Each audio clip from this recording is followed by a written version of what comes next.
I'm Tom Volz, the founder of WinePop. The ProWein2025 was as busy as ever. That's because we are launching a new product, a platform for wineries who can offer their space for corporate events such as seminars, incentives, executive meetings, even product presentations. And so I walked about 5 kilometers every day, and I was utterly exhausted in the evening. Talked to lots of wineries, left lots of flyers, etc. You know how it goes. And I also found the time to attend an interesting seminar organized by the World Travel Awards team from Ukraine. One of the attendants, one of the speakers, was Professor Szolnoky from the University of Geisenheim. And he gave me the permission to record what he was saying and to bring it to you. So I thank him for that, and I hope that you will find the information of interest and of benefit. And if your winery has space for corporate events, come to our website. You'll also find the email address at the end of the video. Let's get in touch. And if you also want to promote your wine city, get in touch with us as well, because that's what we do as well. Each of you will know something new, will be inspired to do so. We invite these amazing professionals, which we symbolically would associate with academics perspective and with real business perspective. So let me start with Sergei Szolnoky from Geisenheim University. So, Professor Szolnoky is a leading academic in the field of wine tourism and consumer behavior. His research focuses on the evolving demographics of wine consumers and innovative strategies to engage them. Last week, a couple of weeks ago, he became president of the OEB's expert group last week on economic analysis, markets, and consumption. One of the key areas of this group is wine tourism. Sergei has just set up to make this team to develop a catalog of measures for sustainable wine tourism. He's also a delegated expert to Great Wine Capitals, and Sergei's support Wine Travel Awards since its inception year, being a judge for projects around the world and being a consultant of our project. So, please welcome Sergei. Thank you so much. So, and now we turn to Adrian Bridge. Adrian Bridge is the driving force behind the Porto Protocol. Also, he is the CEO of a Flagship Partnership, which is the leading wine group in Portugal.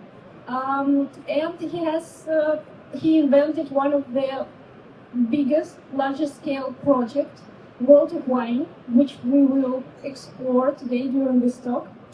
World of Wine also being multiple times awarded by many prestigious awards around the world, including Wine Travel Awards, and being and got the special judge prize awards with the leadership of Nina Bassen. Please welcome Adrian. So just will briefly tell you how the session was structured today. We decided started with academic perspective. Sergei in 50 minutes will share the most recent trends in wine tourism. Please prepare your questions. So anything related to your business, we discussed that we could cover businesses of all sizes, from small, medium-sized to large-scale enterprises. So we will have around 10-15 minutes at the end, and you can ask your questions. Following him would be Adrian, presenting his real business insights, and then we'll initiate a discussion plus your questions. So the organizational part is over. Let's invite Sergei to start. Thank you.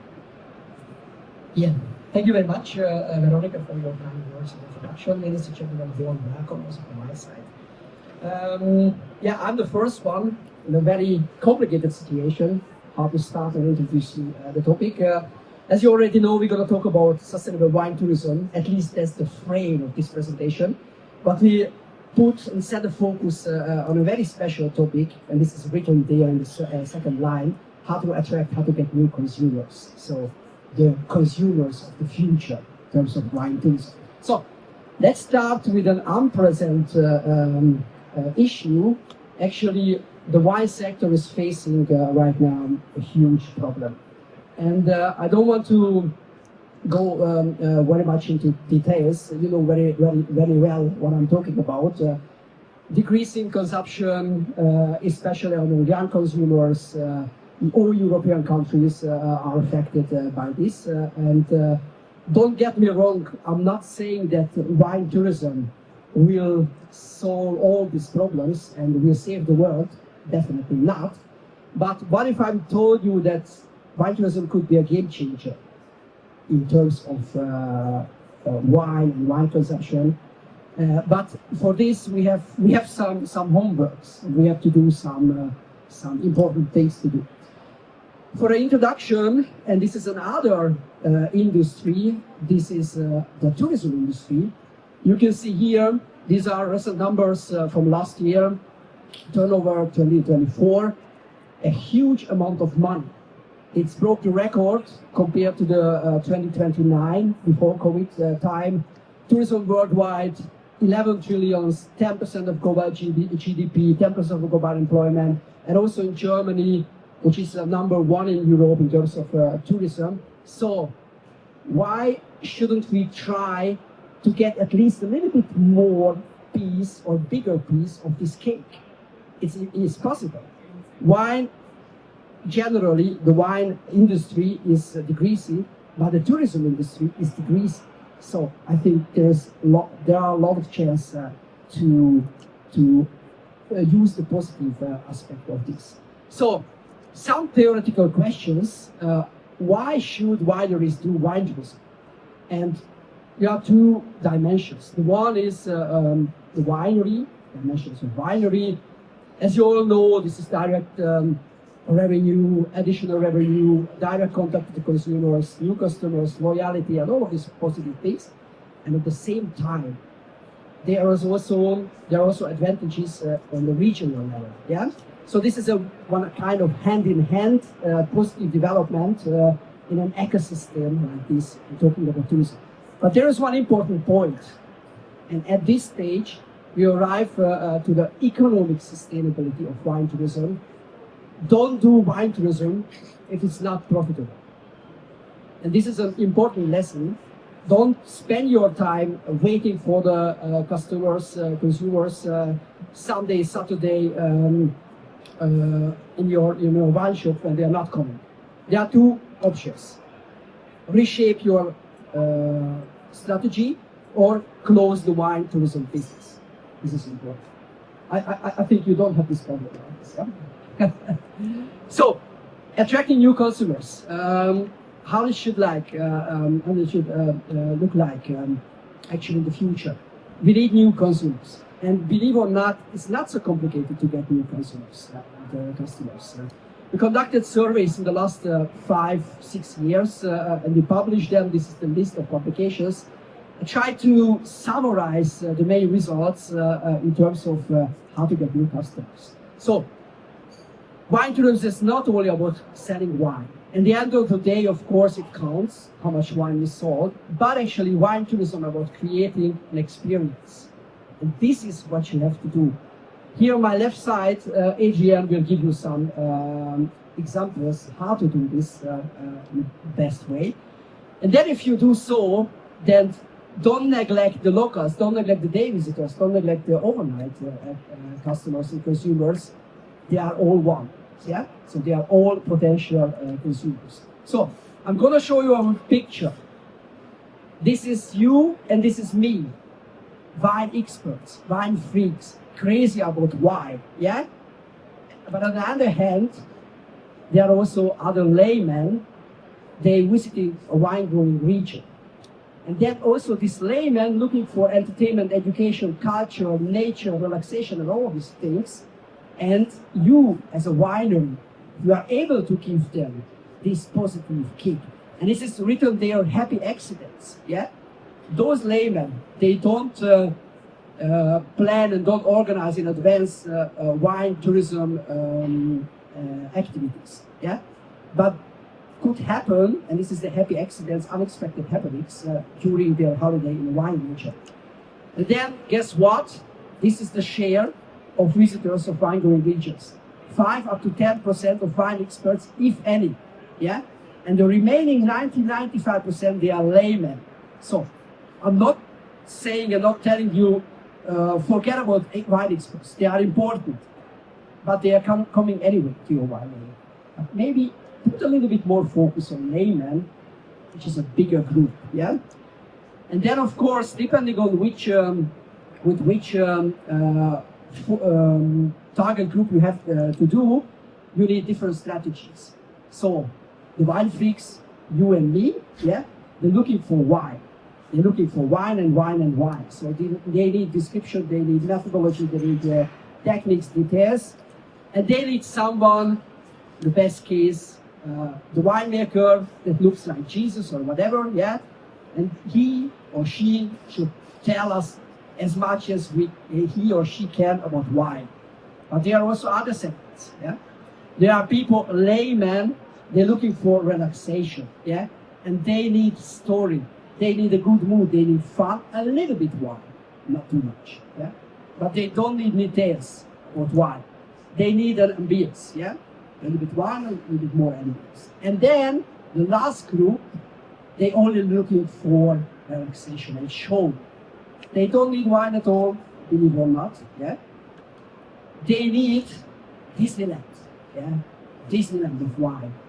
It doesn't mean that you have to create exactly Disneyland things, but just imagine the following situation. People are coming to you, they are not interested in wine, but they are interested in stories, in fun, in culinary, in gastronomy, and so on. So you have to give them this. And again, the share of these groups, 5%, the remaining 45% and the remaining 45%. So again, a huge potential on the right-hand side, here in this case. So, as I already mentioned, we conducted some surveys in the last 5-6 years and tried to summarize the different strategies how to be able to get more wine tourists, so more visitors of your winery. And there are different categories: local, sustainable, digitalized, individual. I'm going to focus on 5 strategies. There are also other things like urbanization. This is what you gonna talk about, Adrian, later on with your prestigious project in Porto. But let's concentrate on other things. The previous presentation was about health and wellness. Ladies and gentlemen, this is what you can also integrate in your wine tourism strategy. Put back a little bit the product wine, yeah? So wine shouldn't be in the foreground. It could be in the background, and then focusing on hiking, walking, cycling, marathon, yoga, and all of these other things, yeah? And I'm pretty sure you can get even more people that are not so excited about wine, but they're excited about nature and all of that. One good example is the third point, marathon. This is a picture. It was a Disney half marathon and fine dining. So you can imagine if Disney picked up this topic, then this is the sign.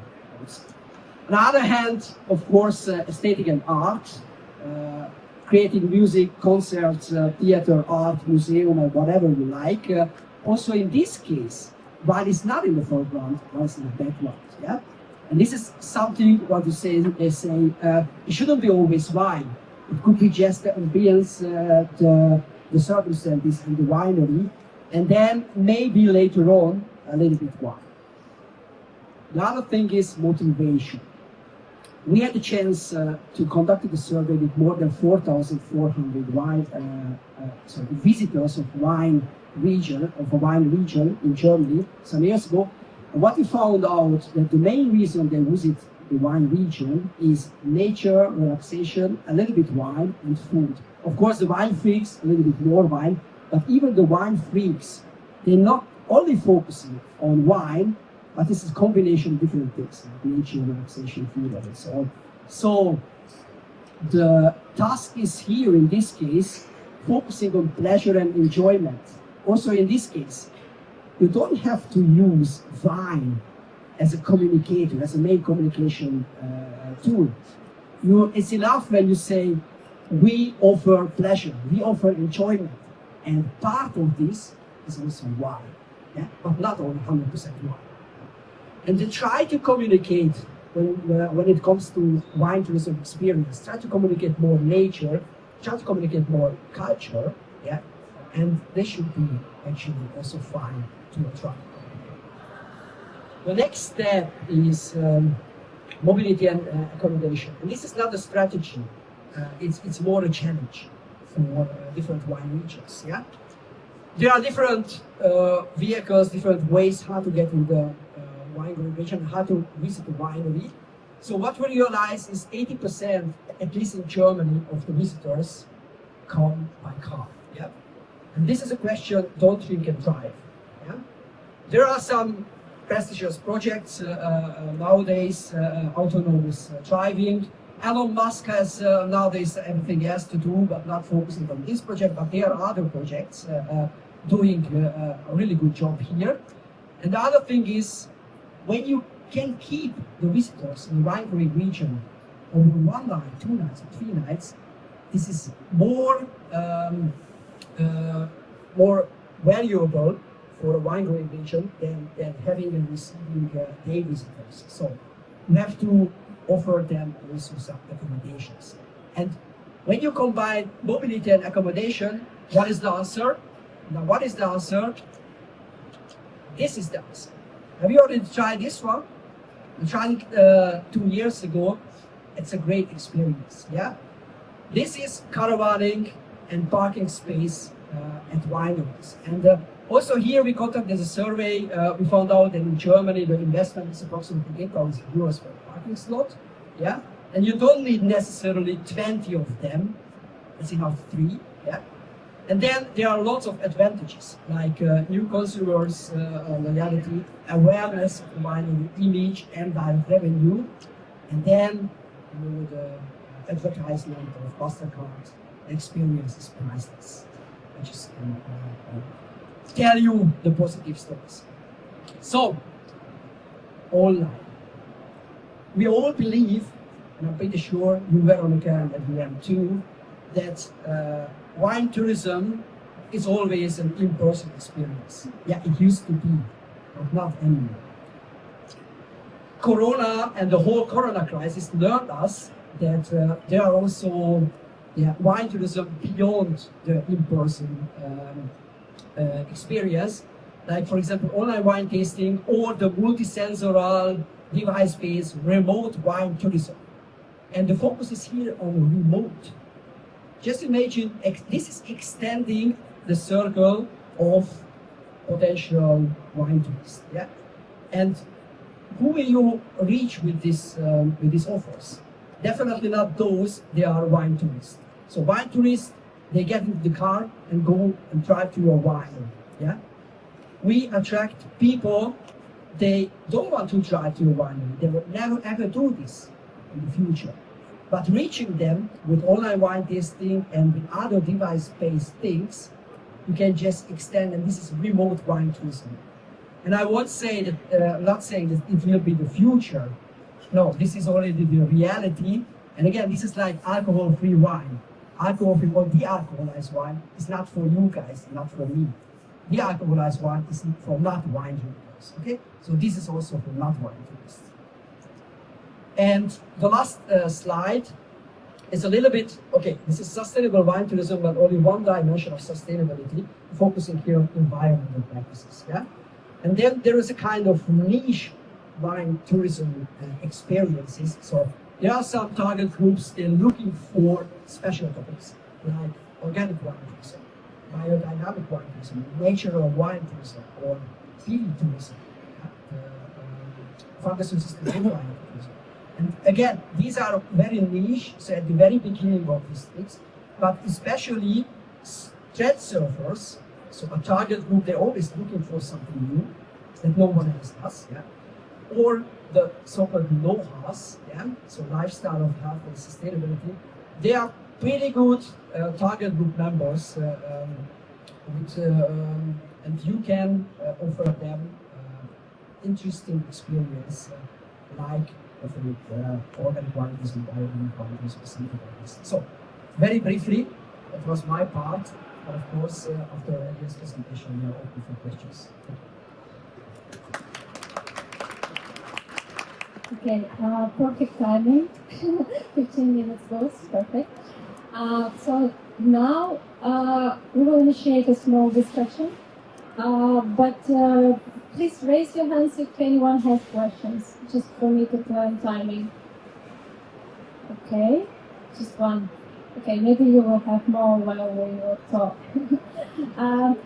We will. There's a microphone coming. Yeah. Okay. Thank you very much.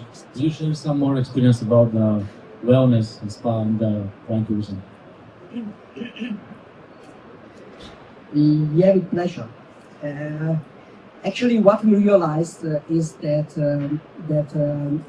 visitors are looking for something which is not so. Especially nowadays, health and wellness became so important that there is no way to avoid this. Yeah, and also the wine industry is affected by this. So if you have the chance to offer something where the visitors have the feeling that this is good for me, good for my health, then they have a completely other way of thinking, so they don't have a bad consciousness. When they did sport, and after they did sport, they try some wines. So this is let's say, the consciousness is in balance. Yeah, and that's the reason it's important. And you can imagine all kind of sporty activities, wellness activities, what you can do. There was always a short list of different activities like hiking, cycling, and all of these things. But you can combine this also with other things. Again, the most important thing is doing something for your health, and then you are more happy to drink a wine, and you don't have bad conscience. Let me add another example. Just coming back to your question, I visited, I think 2 or 3 years ago, a winery in our region where our university is located in Rheingold, and I entered this winery, and it was a Sunday morning, and 50 ladies were around in the garden, and then prepared themselves for whatever, And then I asked the manager, and the people doing here? He said, it's yoga session. So combining, they have normally wine and yoga has nothing to do with each other, right? But it's became pretty sexy in the last few years. And the question is, of course, do they drink wine before, during, or after? Probably all three, occasions. But also this one, combining well-being, and then after that another kind of well-being, in terms of wine. Thank you. Any questions? Yeah, we have two. Can I ask about, do you notice any trends geographically? Tourism trends for wineries in Australia versus, say, France versus Chile versus Virginia? I try to answer your question from another perspective. What we realize is that depending on the target group, depending on people, the potential circle of people who will visit your winery, the strategies are different. In the new world, completely other strategies, how to attract people, how to get people, compared to the old world, let's say Europe. In Germany and other European countries, it was always part of the normality that people visited the winery, came in, tasted some wines, and then if they like it, they bought some wine and went home. This has started approximately 25, 30 years ago, the new world, that they started extending the experience of wine tourism. And this is what even right now European wineries try to adapt to. So this is exactly what Adrian said, and what we stressed also before. Not only wine. Wine is a nice product. It should be a part of the wine tourism experience, but it's not the only thing. The people need something more. And this is, I think, this is what this is a kind of silent revolution in Europe. But a lot of wineries realize that there should be more than a glass of wine or a bottle of wine. Yeah. And then they extended this experience by food, gastronomy, enjoyment, nature, things like this. So the next step is, again, what I show in my presentation, trying to invite more people, so that they have the chance to learn a little bit more about wine, or just bring the people a little bit closer to this product in an indirect way. Thank you very much for this one. This is an essential question. And I would say, if you would ask me, I would say definitely yes. If you would ask someone else, I would say no. But at the end of the day, what counts is actually the exactly education. And I joined 2 years ago an UN tourism event. And this UN tourism event was about wine tourism education. We came together, I think 15 different experts from all over the world, and spent there 2 days. And we ended up with a very sad result.